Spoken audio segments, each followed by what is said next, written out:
vie na date lelo. Merci pour la fidélité, merci pour l'accompagnement, merci pour la question, merci pour la question, la proposition, la sujet, toujours na numéro na biso à tout moment.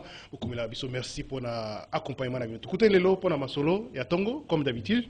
Tout bête ma solo, tout zongi la makometali sur forum et réconciliation et Katanga. Initialement clôture est prévu lelo, mais moi je vais renvoyer pour vendredi.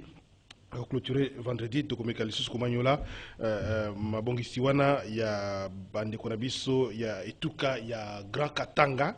Bon, c'est vrai etuka ya Grand Katanga zalakate mais tozo amka ndingo pour comprendre qu'il y a démembrement et salemi donc bituka oyo ya espace Grand Katanga tolo bandingo wana. Alors to bête masolo sur dossier wana nouvel élan ya Adolphe Muzito et le moins na kata bloc patriotique. Qui réaction de part et d'autre Negezako Leka Martin Fayulu a seulement réaction à Tatang Komote mais à lobby où il y a boya beaucoup tani lisanga na baninga et ça le kola bololé ça moi extrémement les autres mon réseaux sociaux makasi qu'est-ce qui se passe est-ce que l'obéli Adolphe Muzito est-ce que contexte yango est tombé mal toko tout le monde n'est pas invité parce que l'analyse na bango un peu dans ndengeza koleka ça bouillonne un peu partout dans la classe politique dans la opposition quand il y a majorité alors tout ça la fièvre électorale ndenge ebanaka toujours ndenge wana ndeko junior bakokila mbote Jimel beaucoup plus merci pour l'invitation lelo olati tielo na mutu ekoti natia ekoti na mutu engelo ba que tout va bien quand même qu'il y a des soubresauts dans le secteur mususu mais nzamba za makasi pour apesi biso makasi to ya lelo ko répondre à l'invitation na pesi mot na co-débatteur. Merci beaucoup na ndeko répondre invitation. Merci Danou Kifula mbote ndeko jamais dali oso mbote na bakongomani baso bisika bazali kolanda biso mbote na co-débatteur na ngaki maître Junior bakokela mon avocat et bon retour depuis que tu vois c'est tout contenté. Merci beaucoup moi Mikolo Belé ozo yamba sur téléphone té alors merci beaucoup na ndenge répondre à l'invitation Karine Bebe de Azawana hérité Tubilando Romain Makonda Mazuti Mazara Fiston Atunga P Junior Kassanda. Voilà la première forte équipe ça déjà wana pour na servir bino c'est vrai que tu auras une équipe costaud on se voit toujours mais on va déjà bangwana alors rapidement ndeko Danou traditionnel émission webi oui moi jamais là nazana une minute nanga nazolo bangona 30 secondes premier sujet zali makambo Italie il y a une maman où il y a des fois kimbongo na FPI, ça fait 3 ans à Futanyongwa, FPI, et puis il y a gardé Mukanda, il y a le bouc à le pango, il y a Simbisaki. Alors, cette maman est tentée de plaire, il y a Fanda na Congo central, le pango est dans Congo central. Ils allaient vraiment à la place, il y a Malamu, Yango, à Kosenga, na FPI, Azungi, sa Mukanda, le pango, na maman Germaine. Le pango, wana, à Futa, à $100,000 na FPI, à Futa Yango. Atikala na Yunga, FPI, même pas il y a 200 francs et puis ndim tatikala na nyongo na yango akosenga na bosolo pe bosimbo et puis pesa mbongo na deuxième sujet na ngai ndeko jameda ezali kambo Italie commune na ngai ya Kitambo ndeko jameda c'est inadmissible nako yeba te na Kitambo surtout za na problème ni Kitambo ekomi salité notre bourgmestre ici c'est maman Fatou Madouma na ebite le roni ya kosala pete uko na ko tuna est-ce que na Kitambo to ana député provincial na Kitambo na yebite député provincial na biso tengeli to so akosala msani musala na ikomaka so ba mama basangani aya kabila bombo est-ce que to komisa ki député ya biso ya Kitambo pa kabila ba mama tengeli to azalaka député provincial na comme ministre non ngona comme ministre na iba ko tout na mona réseau teo azaki ministre à intérieur d'abord il y a environnement et puis ensuite intérieur il y a ville Kinshasa il y a ville province à Kinshasa kuti ko aider biso environnement ya Kitambo ndeko jamais da ko sangana ya tengeli to na mama Fatou Madouma et puis c'est bon. Merci. Kitambo salité et insécurité, il n'a même pas moyen. Merci ndeko Danou Kifula. Alors, tu peux savoir le pas ndeko Moussoupe pour appeler ça mécanisme rapidement un sujet particulier ndeko Junior. Jumel avec beaucoup d'émotion dans nos paroles, les autres temps dans les réseaux sociaux. Tata Mokonzamboka na souci na ye ya kobongisa via Baimboka. Quartier local à Kanluka. Oh, ça fait 2 ans. Bas câble, bas matériel, notamment pour électrifier partie à ville wana. Bandeko amitié bamabé parce que DGS et signé la FCC. Bazo ba matériel wana ba câble. tout honorable nani oya Tchango, il y a Tchango, les jeunes là trop dynamiques. Révélation à les Malemba. Ogi Kalonji. Akuti bastoka yango ndeko ebota matiti. Ezala ba poto, il fallait qu'il ba électrifier ba éclairage public na quartier à Kanluka wana. Sabotage. Na yango toujours c'est tata mokonzi mboka. Ba mandataire oyo ba ko aider yo jamais réussir une action na yo tata mokonzi mboka. Il y a des ceux là basé la volonté, il y a quoi accompagner yo basali. Tala comme exemple bandeko ya SNEL sabotage basali ya plus de milliers de dollars basoma ba câble wana ndeko. Ba stoka yango ba ba mituka kutu ba jipe sika. Ba yeko découvrir yango na entrepôt moko boye. Bandeko na balingi Félix. Ça bosse la kiango. Balingi ba peuple. Ndeko ba bossa na biloko valeur nengo wana. C'est inacceptable. Toujours c'est le chef de l'État dans l'Ombango. Mais bandeko na ba longwa ba la kisi ba insuffisance. Tala kutu si j'ai ndeko na ngai dans notre koloba. Fonds de promotion de l'industrie FPI. Mama wana zombongo na ye de fois mbongo 100 millions. Asi azongisa mbongo kala asi azongisa nyongo. FPI akanga mukana lupango na ye. Pourquoi ça? Ezala ba incompétent baza na FPI wana. Ba comité de gestion baza wana intérimaire. Chef de l'État. Bakende. Bato asika bazali. Bako sa musala madame. On comprend effectivement qu'il y a émotion ezali. Bien sûr que oui. Alors, ndeko Emmanuel Kibambe mbote. Mbote Gmail, mbote pena ba téléspectateurs nyonso. Na pesi ba congolais so balanda ngai bisika nyonso bazwa mina diaspora mbote mingi. Merci beaucoup rapidement sujet particulier sur ezalité to avancer. Non, sujet particulier ko zangate lobi na ndako nalanda ki émission dans le bar a toujours déjeuner matinal. Nalanda ki émission rendez-vous des auditeurs ndeko Médard Masteranga Médard Kakolongo a soulevé un point c'est vraiment très important naïvement pour épingler parce que ngaïpé place nazal rapé ba parents et bien ba na même problème ba interpeller ngai 3 ou 4 fois surtout dans le monde de gens Médard l'équipe lobby non oh c'est que c'est sérieux. Moi je suis venu ici rappeler au ministre des tutelles place ngana Vandaka na Mboudi 4 familles bengai pour me dire que na ba école baza ko exiger ba somba sim il y a réseau RTL à 6 000 francs congolais. Je confirme même le montant à 6 000 francs congolais. Pour quel fait de éviter. Alors le ministre Tony Mwaba n'a pas si information mais da quand on lobi aloba kiango ngai pe sur le lot Emmanuel n'a pas confirmer yango parce que j'ai des plaintes, j'ai des appels. On ne peut pas accepter qu'il y ait une forme il y a super chéri à niveau on a pas la super chéri. Consomme ça va 6 000. D'abord 6 000 l'homme va consommer $1 mais consomme ça va 6 000 francs ça veut dire c'est $3. Ça c'est de l'escroquerie. Tu éviter pourquoi pas faut pas signer faut pas 6 000 on a pour quel fait. Là il faut avoir cours en ligne mais apparemment non cours banda va sombatiller le batika aux cours en moteur. Attaque aux cours en ligne. Est-ce qu'il faut sim et majorité et triplé et go triplé sim tu veux ça $1 c'est moins d'$1 même. Pourquoi faut ça ban à 6 000 francs? Alors c'est sérieux, on a qui vraiment qu'on rappeler, qu'on interpellé le ministre Tony Mwaba. Atina ba inspecteur ya PST baza ibelé, ba ki no sala nanu ba nani ba contrôle na ba école on ba so ça ban tout ça ba preuve. Na ba autant na kombo école là pour raison, ya ba enquête ngamo na mele ba enquête mais on a so beza ba message ba colporter ngai.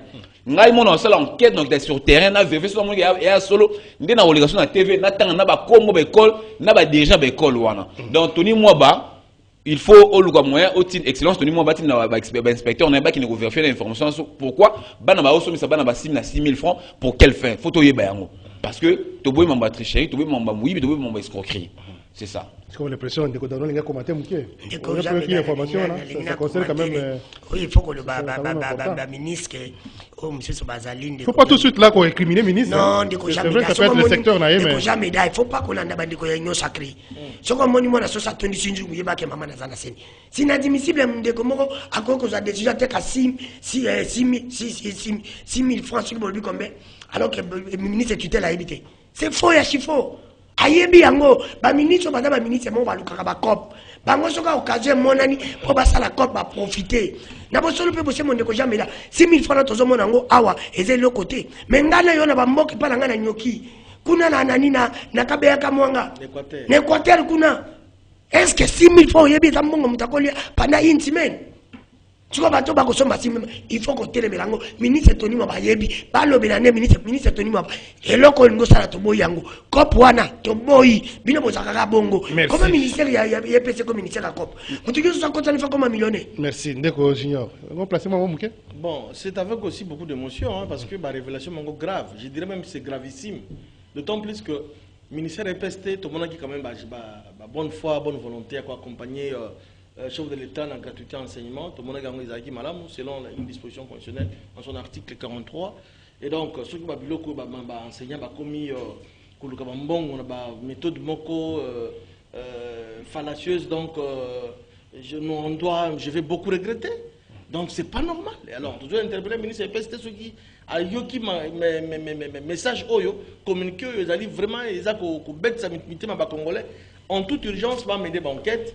Je crois que les continuons donc Emmanuel est un peu dans les sous moi tout ça moi le colo il faut la précision que école telle non il y a un lobby jamais d'art non jamais d'art na boy na peut-être ko guider ministre na boy na buka lukuta surtout ça bateau to les canapé service belé il y a renseignement etc ba occuper ko vérifier ba surtout bateau surtout bateau to les canapé itando ike bato balanda so na bandaku surtout zo leka na banzela bato na ba interpeller biso tala bolobe so likambo bolobe so na bien que semaine passée il y a 3 familles bengingai pour la même histoire pour le même problème mais je n'ai pas eu le temps à mon école na ça na école wana na ibe école on place na place na la vandi. Alors comme je n'avais pas eu le temps on fait la prospection on a qui nga mona s'imprégner parce que je ne peux pas venir ici na temps comme école boy na lobi boy ngai moko dans les 2 jours qui viennent à week-end na aussi la descente sur terrain na qui ne ko vérifier na c'est la taille le roi qui n'a parents à élèves na place wana na ko foot après 6 000 francs na la preuve na ko na TV na otanga ba kombo ba école wana na ba dirigeant wana maintenant pour le moment comme je n'ai pas assez d'informations na pesi na nous kaka bongo de façon brute ba qui na ba école songolo mpakala ba ko senga ba na monta 6 000 francs congolais mais moi-même je ferai une descente sur terrain sur na s'imprégner que ça bongo na TV na otanga kombo école na ba dirigeant ba na place merci beaucoup pour les super sérieux qui muibi tout ligne lo kwanati après émission autant que quand même référence comme ça na pe na ko kende sur place na école mi baleza na pompage te da pesca école mi baleza na pompage moko ezana mbudi pembeni ya SNEL. Merci beaucoup. Voilà. Nasi bana wala ndanga ba plaisir na oloba. Ndeko Emmanuel. Non, ça ya quartier nanga ngai mona kende wana na vérifier après na wala sur na plateau, na différents plateaux pour na dévoiler ba kumbo. Nga na ko filmer on peut na le son na TV. Merci beaucoup. So c'est vrai. Jamais le but to sala émission na bon voyager ndeko Mike Mkebai aloba makambo kala déjà. Obosani yango te tozaki ka awa na ye afandaki kotonga na tozalaki nayo. Metali kambo aloba kala ebimi lelo. C'est pour te dire que banda déjà calé c'est un projet. Merci beaucoup. Alors, classe politique, makamko ko ningana mo makasi, pas iboye forum ya réconciliation et pas iboye bloc patriotique et aux olympiens moi pas problème et pas iboye bato faut pas ça la manifestation pas ça la balobe la 4 vérités et pas iboye ba mususu bololé bozo kanyo sowana to sur ba veille élection, c'est vrai qu'on a parlé du PPP fièvre pour ma loi électorale tout ça on sent quand même qu'il y a une élection hein? Alors Ndeko Junior on a ligné au banana ko ça mo placer mo mke na oyo zole kana nouveau bloc patriotique départ il y a Muzito ça peut créer une fissure makasi pour déstabiliser le bloc patriotique. Merci Jean Médard. Nous devons quand même être sincères et honnêtes vis-à-vis de nous-mêmes. Comment expliquer Bandeko Babiba Sangara, c'est tout à fait normal. Mais Toyoki ke rassemblement na bango na ceux qui bloquent anti-patriotique na bango wana boye et comment qu'il y a un système ya lo chocho na kati. C'est inacceptable. Lo chocho. Ndeko Muzito loko za la kadamo ba valeur ndambu azana mo ndambu alobité ce qu'il fallait que to sangana pona mon résultat moko ezala un peu positif et non que 450 000 $ et bimaki 500 000 ba si vient nga moko boina otanga comme on a été vient pas mi 450 000 $ na nzela ba comme kuda soki na temple ngoni no benga wana côté ya boulevard church na kotanga kombote na ko ezala kawana na boulevard church résidence moko ezala kawana yebana pe kombo et comme kuna boye babité zingsono 25 000 $. Benga mutu ya Muzito aya mutu Muzito ko makune ko makomba lo chocho non Muzito albité ngara tsena mutu ngapa na mama mbongo te tsena ipona bayo kama kanisini to ngato sala na bloc patriotique anti patriotique wana et comme yote que comme mafinga ndeko na ngai je vous dis que on n'a pas une opposition sérieuse dans mboka na biso ezali sous té Vous imaginez, bateau bazala qui m'a corrévé, bah, mon a ndeko le basé le roi mythe. Hein, ndeko est venu boulevard Tchatch. Mais tel a combien de mbongo, il pas, il y a soit-disant FCC, non, ensemble, pour pas marcher. C'est inacceptable, il y a un moussito à lobby. Nakoki kosala nzela na bateau bazala le koto ya mbongo te. Vous imaginez, bateau va dire que incarner soit-disant ma valeur. Je dis bien soit-disant ma valeur, bah quitte à l'école à 450 000 $, ou 500 000 $. C'est inacceptable. Et puis, bah, décevoir les militants, les électeurs. Bon, on va dénoncer, dénonciation bimi. Bah, pesa qui en gros, pesa nani, pour ça la nini. Bah, pesa qui en gros, ça la bac ne marche. Bah, pesa qui mon conduit. Pour la mobilisation. Bah, toi, la mouka. La mouka, bah, pesa qui mon bon. Voilà, on a dénoncé bongo.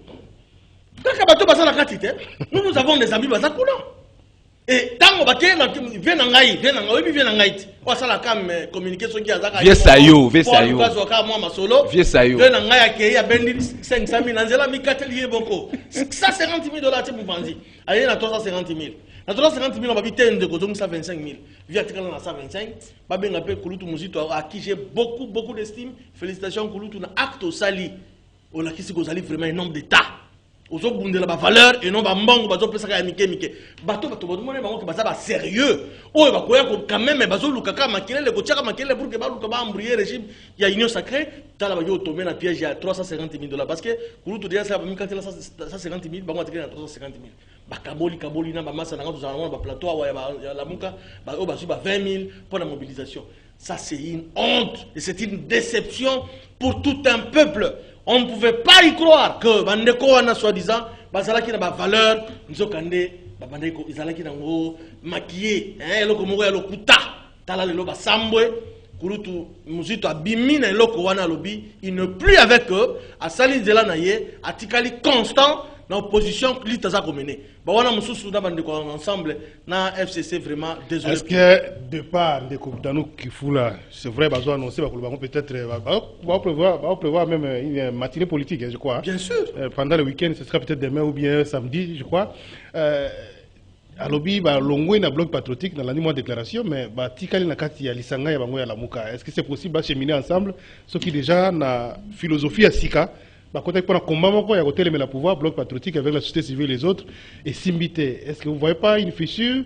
Est-ce qu'il faut déduire, dès que tout le monde a réseaux sociaux, que réaction à Martin Fayulu a répondu à Adolphe Mouzito. Tant que le bololé, soit on a ya cause à l'ensemble, les sangana baninga, et ça makambo ya bololé, soit on a bololé, soit on a dit. Les autres là, est-ce qu'il a répondu à Adolphe Mouzito ou bien coïncidence gaga, et ils ont ça la peut-être ma vie.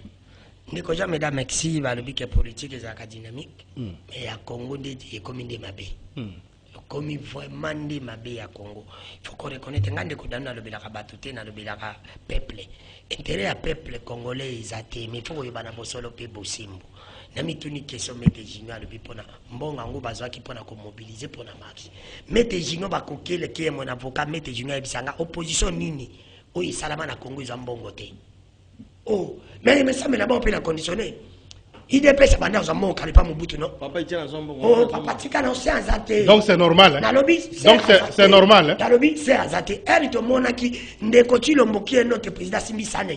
Kabila ko zabiloko ya zubiloko wana ezaki problème te. Wana ezaki non problème. Pona nini ceux comme ya baninga bo komisi yango problème. Mais elle ezaki ya bino bozaki problème te. E ba lobaki awake de faire Kabila azali na opposition. Et bazaki ensemble. What is the problem te? Position ne doit faire Kabila zaki nani? Doit faire Kabila zaki nani? Era zaki na position de ko jamais dali oso. Na bosolo pe bosembo non. Totika politique wana. Politique ya mabe au sommet de l'état. Politique ya kikabia, ya kikabilisme. Ya wana lo bakende ko Kabila keite. Ndeko Kabila. Songa na makambo ngana tuni. Nazo tuna ndeko jamais nazo kende. Pona na cité. Il faut te mêler au moko. Ndeko jamida. Na bosolo pe bosimbo. Mozitu azana solo, nazo kaka solo. Ya ko kabana na Fayulu. Nazo kabana ka Fayulu pour l'intérêt à peuple te. Ako kabana na Fayulu pour l'intérêt na ye. Nazo ka solo, nazo kene na nyo sacré. Faut que le bango. Kalamingi toko yoka. Abandon kaka moya bima. Ceux qui m'ont dit Kabila na Mouzito na bosolo pe bosimbo. Nana ko boya sangana Mouzito. Na mbeda banimba. Parce que Mouzito a été avec Kabila. Mouzito ça bon mambo qu'on a Kabila a travaillé avec Kabila non. Il a été premier ministre de l'époque à Kabila. Mais il m'a dit que tu as Kabila ensemble. Parce que là, comment boya, ça nous y a qui biloko, à comment boya koliango. Mais ce qu'on comprend que à comprendre la ligne de couchage. Ma belle, ceux qui bazoient qui entre guillemets, bazoient qui mbon pour la kabula pour la roulia. Mais ceux bazoient qui mbon parce que moi les anini net ngana lubaka. Ceux qui ne coachent le pas des accords ma fraudulise. Moi nous sommes à quoi que ça la ne coach jamais là pour nous aussi ça guerre à est. Ngande ko dami que faut la soutenir. Père modèle Congo ezali ya mabe. Batu boy nous sommes à kosangana pas ko bengana ne coach le en 2023. On doit soutenir ça parce que jusqu'à là ne coach le ba ça na bosoloté. C'est pour te dire que kosangana ya baninga et comme un problème te. Elle ba kena inosak. Est-ce que vous encouragez le fait que Batu va se constituer pour un combat? Mais apparemment, ils ont reposé Ming Makambongo. Ne ko jamais là. Qui rote leader Joachim Bongo, allié au Avendi. Quelle crédibilité vis-à-vis de l'opinion? Ne ko jamais là. Crédibilité vis-à-vis de l'opinion. Dans nous, on respecter yo, et puis après, 2 jours, dans nous, on a dit que nous avons passé au fin à Moutoutel, et puis on peut à la poche. Ne ko jamais là. Yo moko zomi ngani. Dans le but de ko jamais là, tu n'as pas solo peu possible. So ba tu vas sangani pour la vision opinion. Mais ba tu vas sangani pour la vision union sacrée non. Ba zo ki ba parler ça ndé. Ba zo ki mbongo ya Mukozamboka ndé. Mukozamboka ye uti voyage ba Congo na ba député ba ko yamba yi. Bien vous avez visa Mukozamboka. Bo misa mo point. Vous avez visa Mukozamboka. C'est pour majorité ou pouvoir c'est la même chose. Intérêt à peuple zaté. Ba konzi ya Congo ba tala intérêt na bango. Soka moni ke intérêt na ngeza wana akei. Soka moni ke intérêt na ngeza zaté. Bon muji tu c'est normal so azongi na pouvoir. Azongi ka place awitati. Ya mesana ne kozani na position te parce que soki da mbongo wana bazwaki basangana ki po basala marche. Pona ko bengana souffrance eza pour le moment. So bolole wana Martin Fayulu azobeli nani? Te ndeko jamais là na bosolo pe bosembo. Est-ce que peut répondre Muzito parce que ça c'est comme ça c'est les autres mots là. La vérité, il faut pas voiler la face. Certains médias en ligne dans les réseaux sociaux. Il faut pas voiler la face. Soki ndeko Muzito a lobby du Cabo. Pour le moment, c'est quoi le bon pour la Fayulu? Ce qu'il faut la lobby. À quoi le bon pour le Muzito? Donc, bolole wana a fini Adolphe Muzito. Na lobby en côté, ma lobby, bangomi bali batana gege. Ngai na loba bosono pe bosono. Est-ce que c'est pas un peu trop que le bolole? Problème mes amis, discours public qui boye. Il faut que yebelo ko faut yeba ba konjila biso. Ndeko Kabila bande le baté. Ndeko Félix aloba rebelle même mabe. Ndeko Fayulu azala ba mot cru. Il faut reconnaître ma condition politique na biso. Ngala loba bosono pe bosono. Akolo le beloko moko boye, MC le bango ba vanti mais il faut que les politiciens soient comme un intérêt à peuple congolais. Merci. Ndeko Emmanuel Tibambe. Il intérêt à peuple, ils ont intérêt à banque. Fait toi na ozomona ngondenge nini? Ndeko Jean Médard, omoni bino bwa panzi sango. Hein? On panzi sango mission première na ezali ko informer population. Ceux qui lanterne la population sur basant information vous avez mission de tout à fait informer. Yo, il faut ba Congolais ba yeba likambo nini ndeko Fayulu na Muzito ba bebaneli. Il faut ba Congolais ba yoka. No ki ndeko na ngai junior CG junior a effleuré ngo likolo nga na kota tina kati parce que to na ba camarade pe na ngambo na bango. O ba pesa so ba information. Mais écoute la parole d'évangile. Et la parole d'évangile mais eza bongo. Il y a parole d'évangile parce que et vous avez modifié tout comme peut vous appeler mais voilà maintenant le nœud du problème. Avant si na bango on a parlé du peuple. Oui, bah ça des bloc anti-patrie na obasala. Kinga te bengi. Bloc anti-patrie. Kinga te bengi. Pour kinga te pe bana kata bloc wana. Kinga te bengi, babino, moi là mo bi mia pour la mobilisation. Bou, ce que na kam nanga mola muka ba délégué mutu mo ke dozo mbongo wana. Ba délégué nani? Vena biso vie sayo. Vie sayo akei ko so là on a $500,000 américains, il semblerait. $500,000 américains, tu vois la conditionnelle, hein, pour te la justice. Des diffamations, il semblerait. Comment ça l'intérêt de diffamation? Aux autres cités déjà comment moto? Ça y est, bon, c'est vrai que. Ça y est, on a vu ça y est, ville Morobouina, Libye. Avenue Sayopé côté, Avenue Sayopé, on a mis les Bézali. On a bien un vieux Sayo. Sayo, je peux m'expliquer plusieurs fois. Comment on tout est. C'est mieux de dire que Moko parmi Bango. On a bien un vieux Sayo, on a vu vieux Sayo, Nani, n'a pas autant à combo na Nyoso. Vieux Sayo a commis on a payé $500,000. Il paraît que c'est $500,000 à Kenango. Kuna nanda ko à côté à grand hôtel wala kuna kombe kimingai. Au président élu, parce que président élu à Zalaka, ou à Milo président élu. Bah comme il a versé au Nanzela déjà, na $500,000 habitant, ngami zoda o yangai, akati $150,000 américains. A tina poche nae, a même le président élu, soi-disant président élu, $350,000. So bah comme il a président élu à Bengi, massa nae premier, ancien premier ministre. Que non, yakana no masule za, premier pas délégué pe mutu nae mo okuna. Bah comme okuna et comme non $350,000 les awa. Il faut vous apprendre à Bino. N'est-ce que délégué, il semblerait délégué à premier ministre, ancien premier ministre, à Benisco chef, ah, ils ont Magambou, il y a l'Ikonda, Talabouna Boy. Mais il semblerait, Adolphe Muzito a yebisi mutuna bi ngana tina obona mama mbongo te. Si on voit mama mbongo en tout cas zonga. Tika mbongo même pas un franc congolais. Bango balinga ki Muzito azo mbongo wana. C'est là où Muzito est sérieux. Nous sommes dans un bloc, non, c'est pas pour des raisons pécuniaires, non. Nous sommes là pour un objectif. Ce qu'on a des raisons mercantiles, tout ça, moi je préfère me retirer. Na boy réputation dans les sanini et beba. Nda yebisi délégataire na ye wana wa tindegabi, so comme mambo ko soit même pas $1 américain zonga. Ndo mo muto muzuta selenini. Il est Blanchard. Na yebité tout en so comboté. Ndo moni délégué, ndo moni il a peu Blanchard mon maté, ça je le confirme tout mususu. Ndo moni so délégué na ye era zongi aboko zo mbongo na ndepesi bango palpite. Place guerre et bandi en wana. Ya lobi moi je ne peux pas kosangana bateau guerre on a beaucoup maman mbongo tout ça pour nani image nanga et beba. Et puis na nzela kutu. Tant vous faites ça $50,000 américains. Président il est c'est yo kati bo ndenge nini? Guerre et bandi donc délégué muzida yo kuta bango na kata salon. Ba oswana. Soit-disant président Eli. Délégué muzida era ya kuti bona da salon na hall. Ba oswana. Au tesson c'est 25,000. Ba oswana vieux sayo. Na président soi-disant président il va sur la ndeni yokate la bon avant donc bitumba ndé non ça c'est pas sérieux donc bon non ça veut dire que vous dites pas la Kabila ngana lobi ngata ngaina yono otanga bakomba batu ngana bi mbongo uti kingakati ya cité munene ko Kabila comme davanda akuna te il faut beta tour kuna bato be avana na kingakati bakombo yono ndo otanga bakombo ngana pesika na pesika ba piste osomona alors Adolphe Muzito on peut tout lui reprocher ngalo ba ngwa na lamuka bato bana lamuka baza président ancien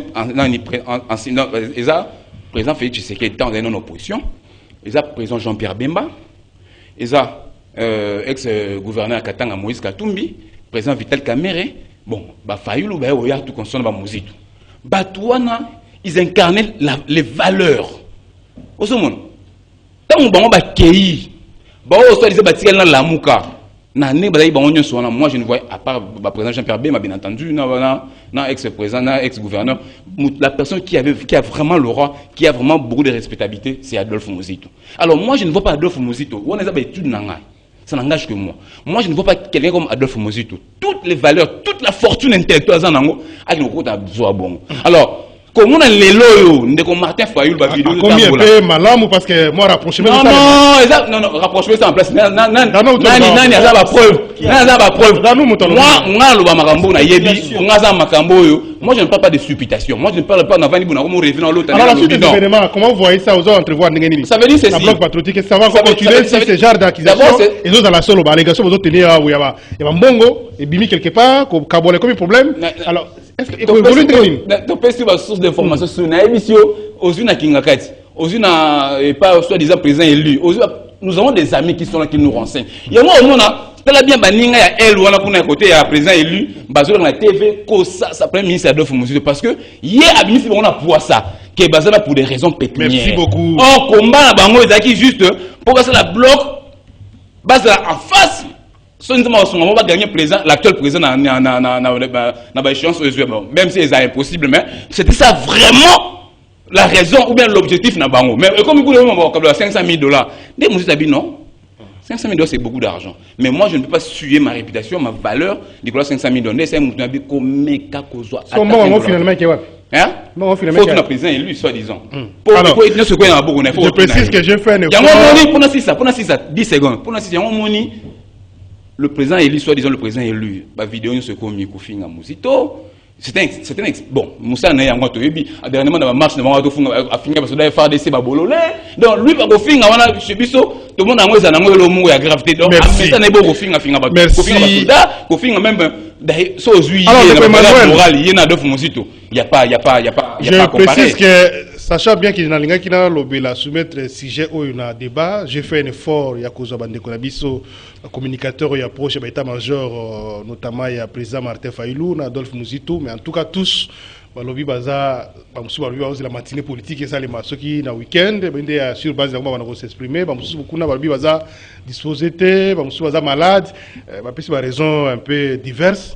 Ce qui a fait que les sont des cloches, peut-être directement exaté. Dès que moi, il a pu perdre Papi Moussa, il était préféré dans la sur le plateau, mais il a commis la noter. Donc voilà un peu. Comment noter que to déséquilibré plateau ndenge batumsu balobaka. Ndeko junior bakoki la moni komisko ko sourire.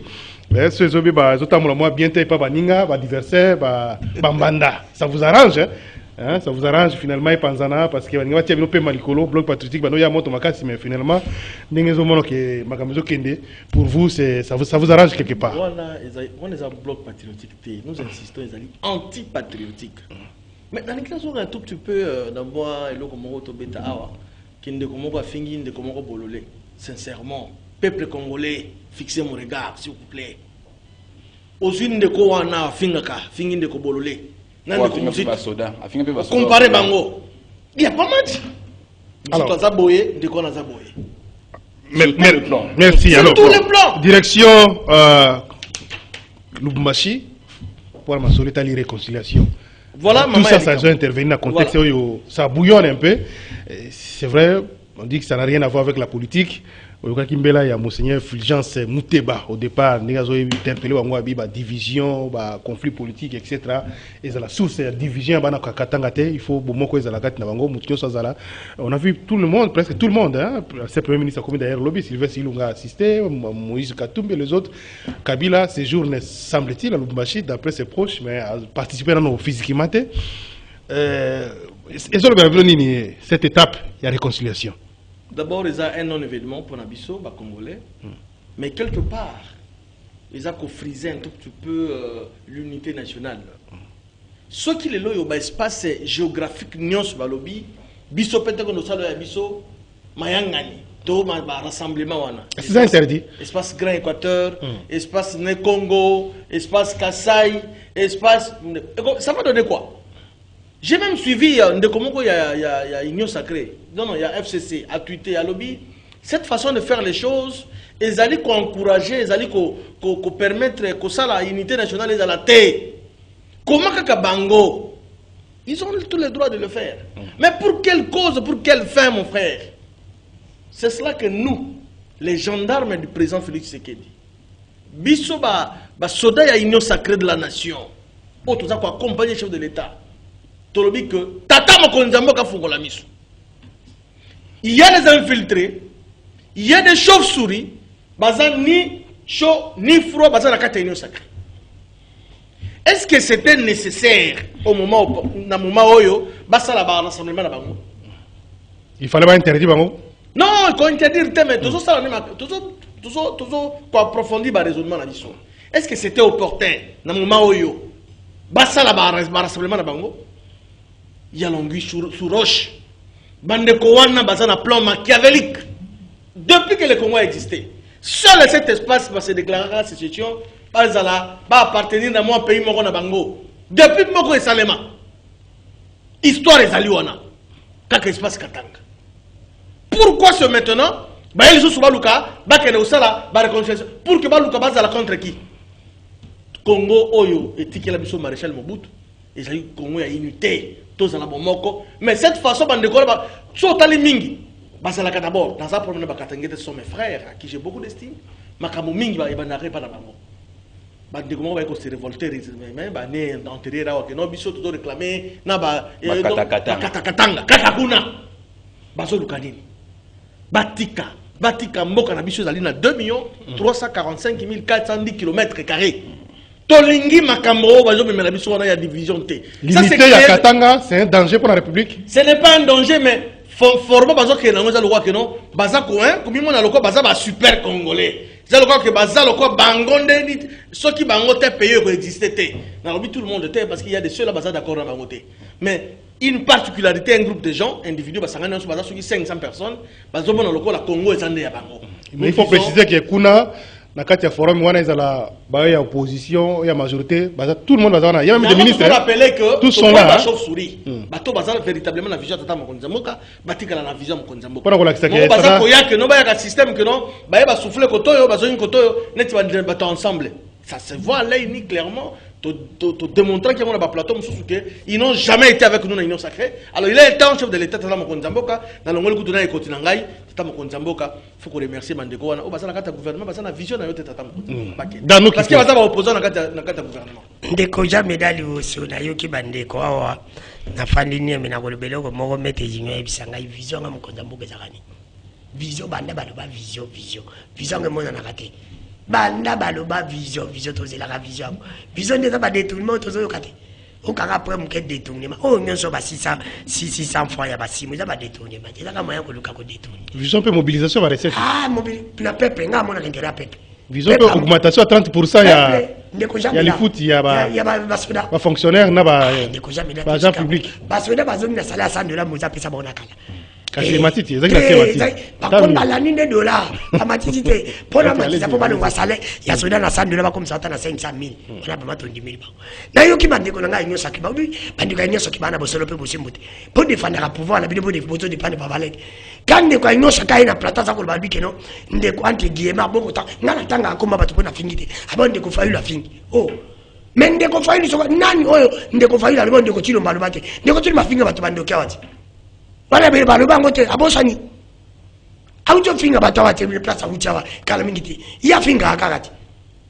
balo ba paye pa finga ba congolais ce qui fait la lobby et le komoko ya bimisi bonga boye ya patron na yesiko oya a finga ba congolais na bosolo pe bosembo to tika wana za ba anti valeur so za ko défendre mutu défendre ba valeur so ko mono telemi boye o moni ngana za ko défendre na défendre ka mutu te na défendre ka Congo na défendre ba valeur na bosolo pe bosembo voilà nous défendre na défendre o bino bo défendre te o bo sani kende ko labi ndeko mukonza moka finga bato o bo sani tu as oublié ça makambo ya réconciliation o te bo ba finga kate réconciliation ndeko katanga ndeko nanga jamais na bosolo pe bosembo il faut ko dénoncer yango ngai yango bande ko muzitu soki abimi na bloc patriotique pona makamambonga tika na opposition na nyosa na lamuka bravo aux valeurs balobi yango hein nazoloba mais soki ndeko jamais je dis reconfirme comment va cheminer dans l'ensemble ndeko jamais à cause sa proposition na ye qui s'appelle mabete foka zanzambe zoka kama forum oui na nyosa le abara to yebi kanenga na lobi keno rapprochement azoluka ne moyen ke yeti mo azoluka moyen boya mobali azuka raison mo mukeo obeti parce que soka zaki na boso nga benga muninga bite ndeko ye to kana ki boite to za mbongo to zo msabango ça valait na bisoke donc la sala ki angote yepe ana katoko mona bakose la date na eri makambote ndiko tino bakose la 2020 bonje kusana katanga alors to kel makambetani na katanga ndiko jamila ngada ndiko danu ke fula na zamu tabavale soki ndeko kabila na ndiko moizi bakeba kutana pona ko développer grand katanga en général balamuki na retard bravo mais soki za pona makambo ya pamba ko sala raccordement frauduleux pona ko zonga na pouvoir en tant que bakatange baluka moyen je suis contre ça ngalo babo solo pe bosimbo là je suis contre nini attention Kabila nous a dirigé pendant 18 ans Moïse Katumbi a été gouverné pendant 8 ans Moïse Katumbi a été gouverné Katanga zalaki grand Katanga Mubimba yene mtawandi gérant qu'est-ce qu'il avait fait de Katanga tu m'appelles Bosolo nini Moïse salé na Katanga joa ka collège ya Katanga Moïse a été gouverné joa collège à lelo différence c'est comme une non, la Bosolo. Kabila a géré pendant 18 ans. Dans 18 ans, Kabila a kendaka na Katanga, le baki o bino makatangé. Boibi ke biso tozana kolba tozana nyonso mais Katanga est pauvre. Voilà Moïse a eu gouverneur. C'est pour te dire que Moïse n'avait rien fait. Kabila avait dit ça. Parce que Mobutu, na Jekamine à l'époque, abandé qu'on nourrit Congo Mubimba. Mais bango ba kokita alors Jekamine n'est pas ba kokité. Mais ceux qui balingi ba zwa pona ko luka moyen ko zonga na pouvoir oyo bango ba gérer mabe pendant 18 ans yango ba tiki mutu musa ko continuité na bango ya ko gérer mabe zande ko tilombo alors est-ce que ezama mabe pour même so va s'organiser na sens ya ko zonga na pouvoir ndeko ceux qui le gérer qui mabe ça ne témoigne pas que les va ko gérer mabe ndeko Kabila peuvent changer de stratégie après passage à Félix Tshisekedi ba jupi ba faille mususu ba corriger lui va rectifier ba tindi ba loba ndeko Jameda ndeko Kabila organiser ki élection mabe pe botambuma ndeko Félix pour ibeka ko sala continuité ne ya mabe pour ya tala bere wana na musika pa akanisa ke akoyi ko zonga pour réparer bere c'est ça le grand problème. Parce que ceux qui de l'autre donc après 32 ans à Mobutu comme Mongala comme mon grand Équateur Mongala Moussoko a pouvoir. Non, Ndeko jamais là. Ndeko jamais là. Il faut te le papa valer. Nabosolo pe Busembo, Kabila a été président pendant 18 ans. Moïse Katumbi a gouverné pendant 8 ans. Asalaka nini la province. Asalaka nini pour la province de Tombama. Ndeko Emmanuel. Ce qui bon, mais votant que jamais. Ce qui va sangani pour na Tombo la province de Bango. Alors peut pas bien peut pas gouverner au Bazawana parce que ça pour ma province bien katanga mobimba. Mais ce bako sangana pour la koluka moya. Merci. Ndeko Emmanuel Tibam. Moi je peux pas soutenir ça. Lecture na yo pona kokutani wana forum na. Na lingina expliquer ba congolais parce que na mboka na biso tout le monde devient spécialiste. Au moins mutaza maçon mais oyokaye na débat ba spécialiste ya communication aye okota aye pe ko laksaka aye bi quelque chose. Je ne nie pas les compétences des uns et des autres. Neti ngai na sala mam na sala droité. Je me vois en mal na discuter maramba droit dans le fond na maître Junior Bakokela. Voilà juriste avocat pratiquant. Ça veut dire que les gens veulent décontextualiser le propos du chef de l'État tenu dans Abidjan lors il y a COP 15 dans Abidjan. Le chef de l'État n'a jamais insulté les gens. Ça c'est une pratique obscure. Il y a une officine politique na biso balanto kuta eloko wana. Allez, on est tout le gâteau bundisa yango. Tout ça n'a qu'à même pratique wana. Non, on doit faire autrement. Moi Emmanuel Tshibambe, je suis venu faire autrement.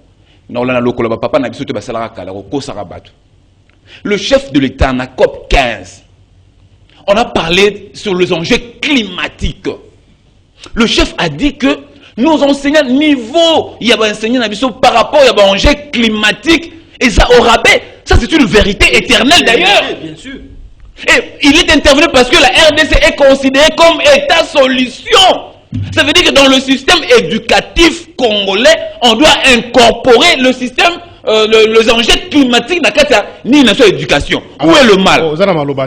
Emmanuel, parce que cette question-là revient plusieurs fois dans le débat. Mais est-ce que ceux qui va lobby les lots, quel niveau il y a enseignants, ils sont faibles? Est-ce que vous avez aussi? C'est là non. Jamais. Je me raconte même dans tous les domaines de la vie.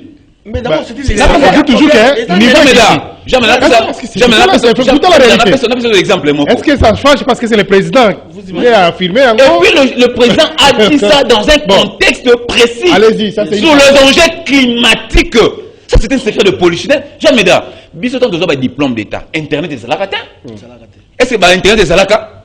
Et ça n'a pas tout le temps, même pas informatique. Tout le monde va dactylo, correction de la 6 mois. 6 mois, 7 mois, c'est 8 mois. Les lots, bah, diplôme d'État, diplôme d'État, les lots, oui, non, système internet, tout ça, bon, tu vois, bango, ils ont un système, il y a éducation. Alors, lorsque, c'est très important, Jean-Médard, j'y reviens à la question, non. Lorsque le chef parle de la situation climatique, les enjeux climatiques, et quand on a un système éducatif congolais, où est le mal? Est-ce qu'il a insulté? Merci. Tout le monde le sait. J'ai discuté avec un Totika, côté contextualisé, malheureusement pour Bango, ils vont nous rencontrer, Emmanuel, merci beaucoup. Vous allez continuer, hein? Mais j'ai eu un débat avec Moutou dans le cadre de Moussou, mais j'ai dit que pour Nangaï, la réalité c'est que le niveau dans le secteur est belé et quitté, mais il y a maintenant des causes pour comme changer la situation. Tout à fait. Hein, bateau batanga na période de Kala, papa na biso à 6e de l'humanité, batanga na niveau mususu. Basé autant que ça.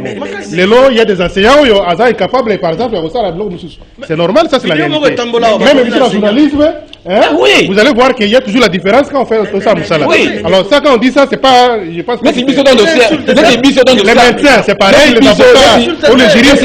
Jamais Naza ancien journaliste. Natanga na ifasiki. Et na sa classe na ifasiki, ba presse en ligne ça l'a raté. Ba bloga ça l'a raté.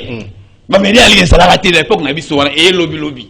Osomona. De ce le mot ba ki sami na un système éducatif congolais. Donc c'est tout à fait normal. À l'époque j'étais novice dans ma donc c'est un peu ça. Alors pour qu'on revenir à la question na yo, pour la question na yo. Pour l'instant, on a question.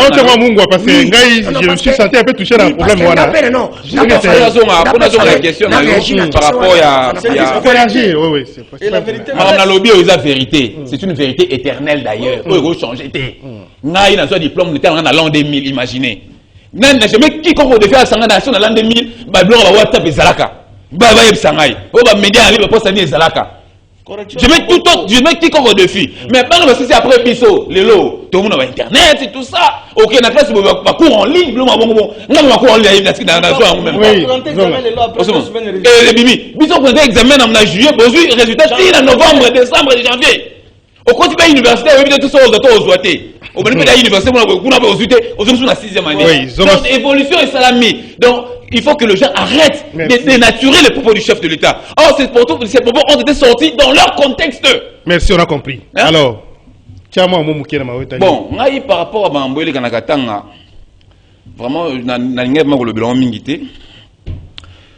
parce que quand je vois les Congolais, dans une initiative, le Bazaï ennemi, Juda, Toka, terme Makia, Juda, non, troisième faux penalty, on a accueilli parce qu'il a triché, à ce meilleur arbitre, bah fait ce troisième penalty. Toka va proposer.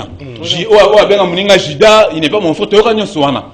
Si aujourd'hui ils prennent l'initiative de se réunir, convoler en juste noces, libre à eux. D'ailleurs, nous qui sommes du pouvoir de l'Union sacrée, nous voulons aussi qu'en face de nous qu'il y ait un grand bloc.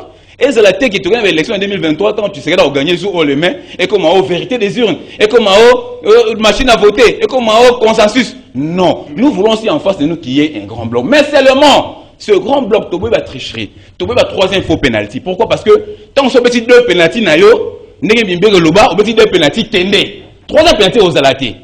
Et ça ok, au permis, on a troisième penalty et aux alatés. Et puis, papa n'a pas mondé la katan pour me dire aïe il faut respecter il faut respecter Marmou surtout pour nous éligible parce que loi électorale et calamité et content va te belé pour la candidature. Donc merci. Moi c'est moi je peux m'exprimer en ce sens-là Yangwana. Merci Ndeko. Emmanuel, bonjour Jimel. Danou est en train de faire une confusion sur le plateau au lieu de répondre à la question lui posée.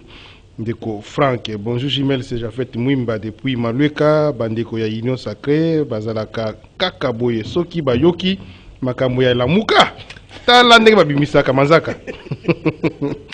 Alors, bonjour Jimel, vraiment l'émission est très bien captée ici. Le problème est de changer ces élites congolaises, cette classe médiocre et corrompue. Et ça, là, na pouvoir ou na opposition, les Congolais ont atteint la maturité. Bazo Mikosa, Links depuis Mboudi. On va prendre quelques appels rapidement. Nansela Yasinga, 082 33 33 749.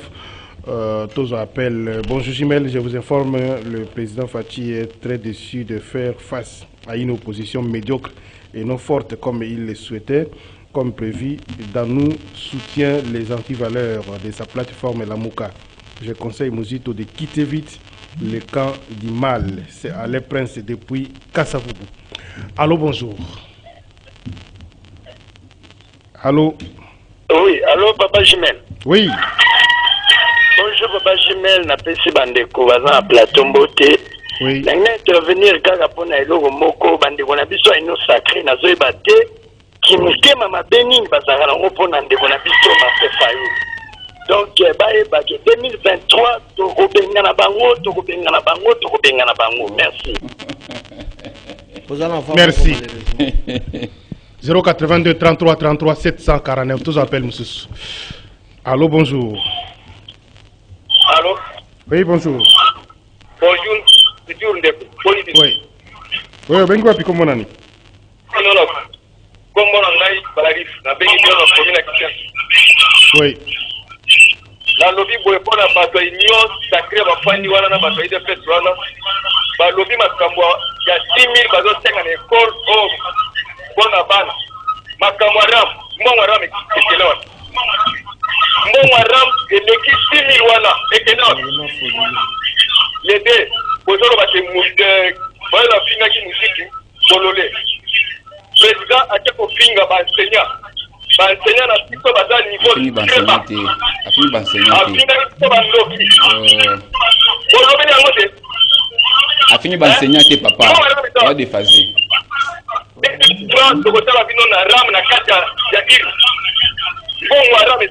merci merci tous on appelle monsieur 082 allô bonjour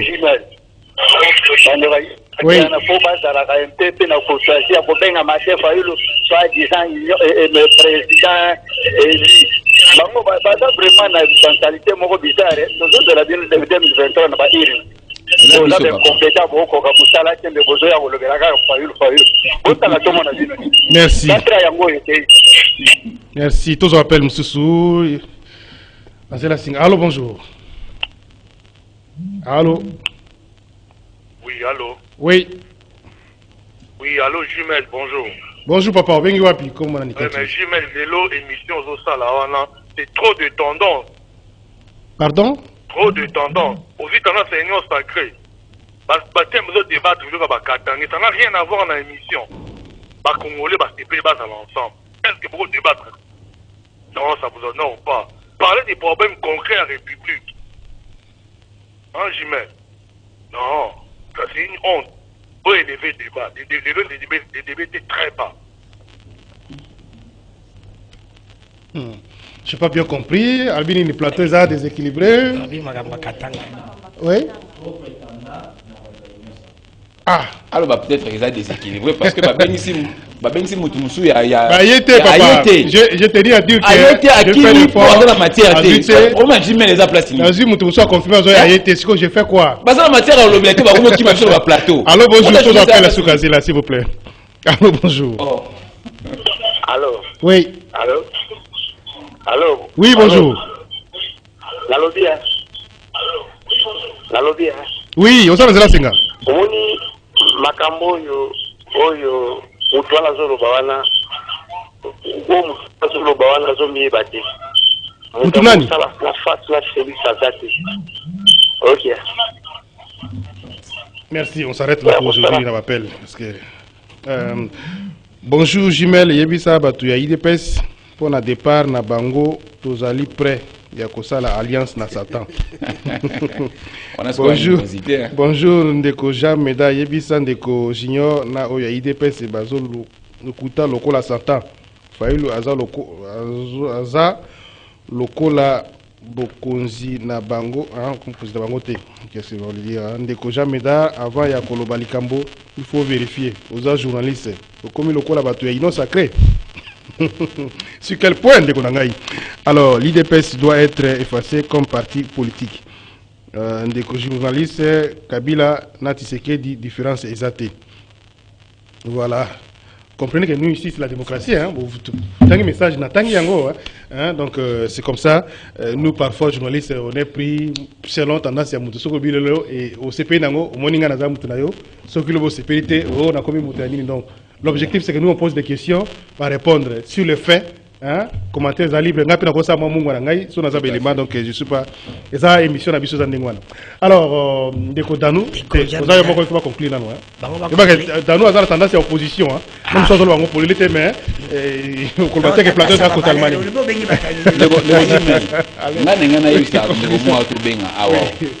Ndeko moi lobi au point de vue sur l'union sacrée sur le kambu ya nani ya d'abord on a tangi kombo Fayulu terre na plateau yé mutache kombo na mais attention de tangi kombo Fayulu so il kambu za vert ils a rouge ils a blanc to ba ke non ils a mulili ou ça tout comme lukuta pour ndeko na lingi vérité te donc ndeko wana bengi ya lingi ngai na linga tv na comme muta lukuta pour ya linga vérité te non ndeko so il vérité zali to la vérité so yo supporte la vérité te et talio en toi supporter sur place on a la pour qu'il na fini. Mais il y a des chef de l'État na Abidjan a tiré au fin il a parlé des enjeux climatiques. Oh, il faut qu'on ait un système éducationnel, il y a RDC. Que beaucoup de nos enseignants, il ne faut pas qu'on ait ce système. Alors, en disant ça, et ça au fin, Totika mutema mabe otobenga la haine viscérale, l'animosité viscérale contre nature. Totika yango. Batu o bazo monisa bandeko na este. Si baza bandokiti. Batu balingi pété na kata mboka o ba ko ba congolais na este. Guerre mikonyo baza bandoki. Et moi je confirme le propos du chef d'État que baza bandoki. So bandoki. Mais le chef d'État lobaki baza so indoki ona afingité. So ibolole afingi. Muto azo bomandeko na yo, muto azo bomandeko na congolais. C'est bandokiti.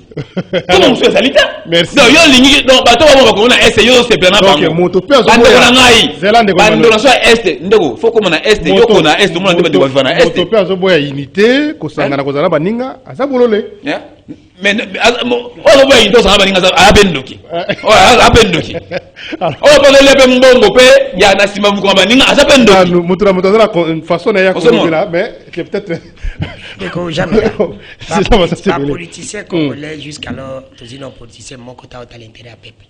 Il faut qu'on reconnaisse. On a affirmation là. Mais je te dis c'est pas dans l'intérêt à peuple mais solution c'est Yamana Congo. Moi les motos le baba tout comparer. Moi je le comparer net na Congo la politique ba tomaye le ba o mérité. Azali campagne de unité mtokaneti Fayulu ozi muzi tozi mbemba ozi kamere. Élite qu'on appelle un moment tata.